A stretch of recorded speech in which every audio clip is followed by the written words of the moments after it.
Good morning, afternoon and evening, my dear humanoids. Today is Sunday, we are in the weekend, and what we're doing today is checking even more news, even more new stuff that is coming out, is planned to come out in Dragonflight. We have, for today, a focus on professions. Now, profession is going to be quite the focus coming into Dragonflight since, as we know, it's getting reworked, it's getting a makeover, it's getting a lift in how it's gonna work. It's gonna take a much larger role in your activities in game. As we know, you can get multiples, I think it was up to 6 or 5 different mythic raid quality items that you can equip at the same time, for example, so that's gonna make many people interested in crafting. But now that the alpha is out, now that you can start data mining a few more things, we can also start looking at what each of the professions are going to be given. You know, one of the things perhaps a few people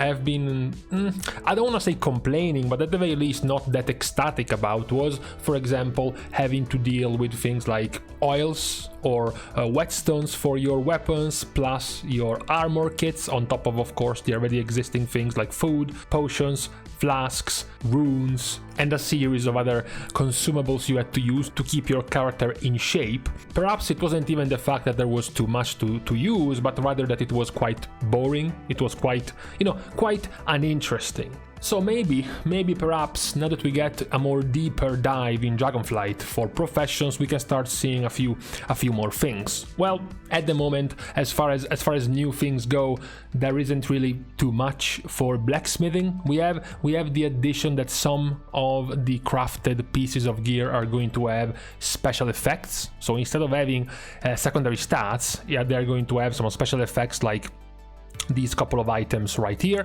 but for the moment, not really too much of anything new is for blacksmithing. Same goes for engineering. At the moment, engineering doesn't seem to have, but surely there is more to come, any special things. Inscription is going to have the usual, I guess we can say, Dark Moon decks. The Dark Moon deck trinkets is still going to be a thing in Dragonflight for inscription. Where we start to see a more complete look is for jewel crafting. Because jewel crafting will still have a series, okay, a vast amount of gems. What is special about Dragonflight when it comes to gems is that we are coming back to the multi-stat gems. So it's no longer going to be about the good old choose your secondary stat as your gem. You can have your fill. You can choose your red gem, the deadly Alexstrasite, which is just flat crit, or a red gem which is the Sensei's Alexstrasite, which is going to be less crit than 36, 22, but also give you mastery as well. You can get the crafty Alexstrasite for crit and haste, and the radiant Alexstrasite for critical strike and versatility. This is going to be the same combination for all the different secondary stats, either haste, mastery, crit and versatility as your major stat, and then a little bit less of the other secondary. That's the first major change. There is also going to be one unique equipped epic gem. This is going to be a bigger, fatter amount of stats, primary stat plus secondary stat of your choice. What is also cool about this, actually, is that jewel crafting is also going to have trinkets and necklaces to craft, which will be synergizing with gems. The Idol of the Life Binder trinket, for example, is going to give you a chance to proc a secondary stat. You know, it seems like a pretty base trinket. However, this secondary stat proc is going to be increased per every Alexstrasite you have equipped. So every one of those base crit gems you have equipped is going to increase the crit chance proc of the trinket itself. And you have, of course, 4 different trinkets at your disposal for the 4 different secondary stats. Also, as mentioned, it's the same for necklaces. You will also have a couple of necklaces which will give your spells and abilities a chance to empower one of your socketed elemental gems, granting 120 of their associated stat. So, depending on which of the gems you have equipped, they might be something like 6 times as powerful because of this the necklace that you're using. Jewelcrafting also continues to have a few more interesting things, like the ludicrously luxurious Lucky Loop luck, which of course is one of the crafting stats you will be able to use in the crafting of Dragonflight. Jewelcrafting is one of the highlights of the currently available data we have when it comes to professions. Leatherworking is just about similar to blacksmithing. The only new extra we know about when it comes to leatherworking is that there are going to be armor kits back. However, perhaps in a much more welcome change, these armor kits for the moment seems to be permanent enchantments. So not one of those repeatable enchants. These are just gonna stay once you use them on your item, which is definitely, I'm going to assume, much more welcome for players, so much less of a hassle having to keep a stack of these things every time. The highlight of content for today, however, goes to Alchemy. Because Alchemy is the one that's gonna get the biggest change, so to speak, because Flasks are gone, first of all. Flasks are getting replaced by Phials. Now, the difference between a flask and a vial is that a flask lasts for an hour by default and gets extended by 2 hours if you're an alchemist yourself, while a vial lasts for 30 minutes and gets extended to 1 hour if you are an alchemist yourself. That's the first main change. The second change is that nowadays you pretty much only use one flask, which is the power flask, the smart changing flask, which gives you either strength, agility, or intellect. It's been like this for a few years, right? And even before then, even before you had this smart changing flask, it was just agility flask, stamina flask, strength flask, and intellect flask, right? Meanwhile, these vials take on a completely different take on your power-ups that you can choose with vials, because they have a series of different powers. You have things like the vial of the Eye in the Storm, which is going to give you primary stat based on how many enemies are attacking you, which makes it very good. It makes it a better vial than the normal stat vial if you're a tank, for example. You have some other possibly griefing vials in the raid, like the vial of Icy Preservation. You take up to 6% less damage if you are above 50% HP, but you take up to 6% more damage if you are under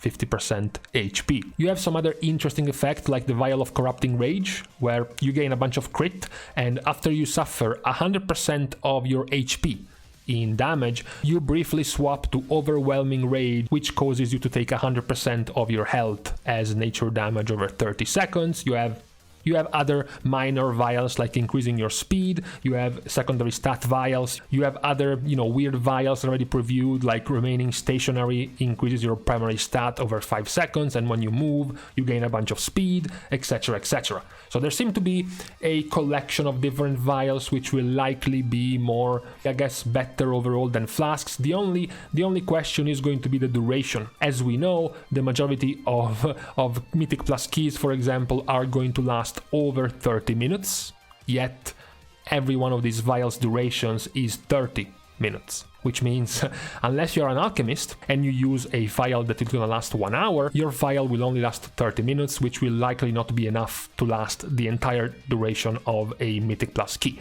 That is perhaps the only main thing that Blizzard should think about fixing at the moment. We also have, just like the different diversity of vials, we are going to get a much more ample variety of potions in Dragonflight. You have, of course, returning obvious potions like Healing Potion, Mana Potion, the Sleep Mana Potion for extra mana, Regen, but then you have plenty of other things. More importantly, we have the Elemental Potion of Power, which is going to last for 30 seconds, and the Elemental Potion of Ultimate Power, which is going to last for 45 seconds. So the return of the Potion of Prolonged Power to give you a much longer stat increase for specs that don't really have a burst window, for specs that have a very consistent damage profile, like Frost Mage, like Elemental Shaman. These potions might be very good compared to burst specs that just want their power condensed in like a 10-second window.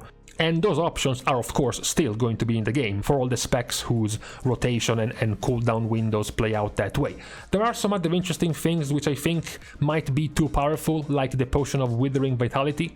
Consume this vile concoction to instantly heal yourself for 75,000 HP for the best quality version of this potion, but suffer the same amount as plague damage over 15 seconds. This amount of healing, 75,000, is twice as much of a normal healing potion. So I think this might be very, very powerful in the raid to save yourself from big damage intakes, because at the end of the day, a 15-second overtime damage taken will just be casually healed by HOTS and accidental raid-wide healing.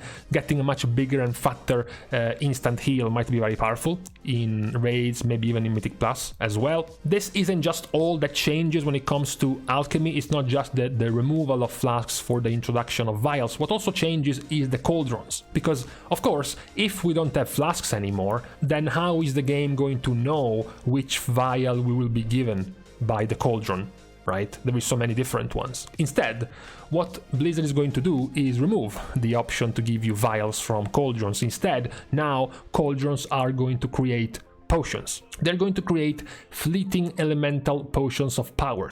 Every one of these potions is going to be the 30-second long secondary stat power increase potion, and it will have 5 uses, 5 charges of the potions, not just one. You're not just getting one potion, you're getting 5 at the same time.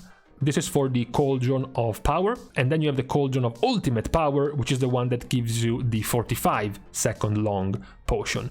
Each of these two cauldrons is going to have 100 uses, and each of the uses gives you 5 potions. So you have 500 potions total for 20 players for each of the cauldrons, which totals out to 25 potions. Basically, once you enter the raid, you have 25 potions for yourself given to you by the cauldron. Of course, there are going to be some unlucky players, some unlucky specs whose sims will tell them that these are not the best potions for them, and the sims will tell them that if you want to min-max your character, you will have to go for different types of potions, which means you will have to spend extra gold every raid because you won't be able to take free potions from the cauldron. What also differs finally for alchemy is the trinket.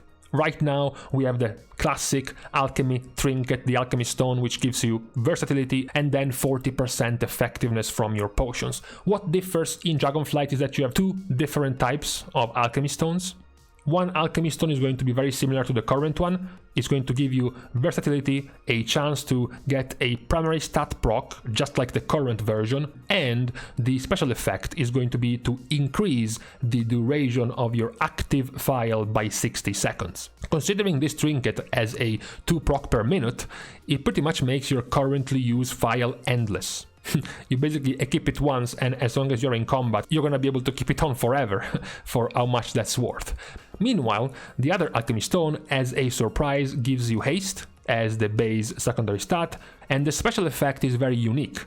The cooldown of your combat potions is decreased by 60 seconds, and potions of power, the 30-second one, the 45-second one, now grant you an additional 9 primary stat. So with this one, you will be able to use a combat potion every 4 minutes instead of every 5.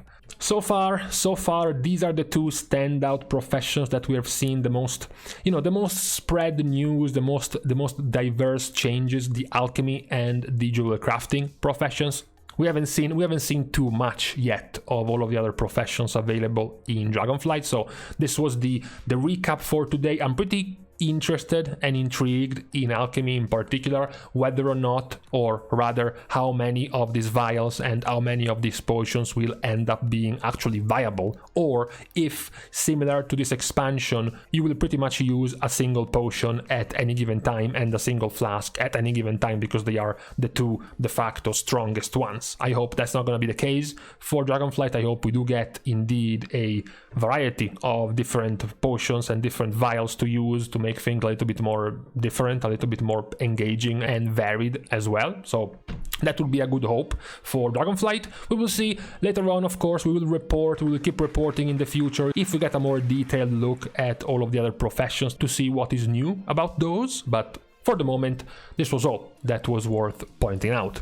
So, for today, as we continue our no camera strike, because it's far too hot for me to set up the whole thing, a round of applause as usual, of course, for my dear patrons for supporting me and allowing me to continue to put out content. I hope you can all enjoy, especially now. We are getting closer and closer to the release of the expansion. We are getting into the beta. There's going to be more and more content to check out, to report on in these videos. So it's good to know.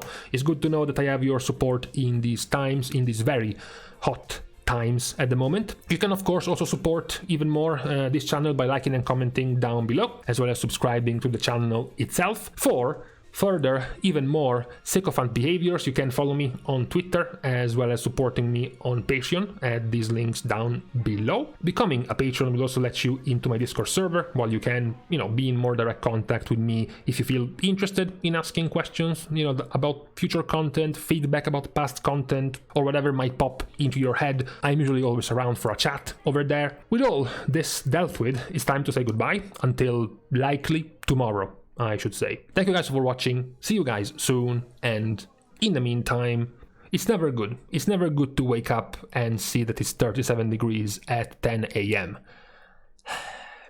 So annoying.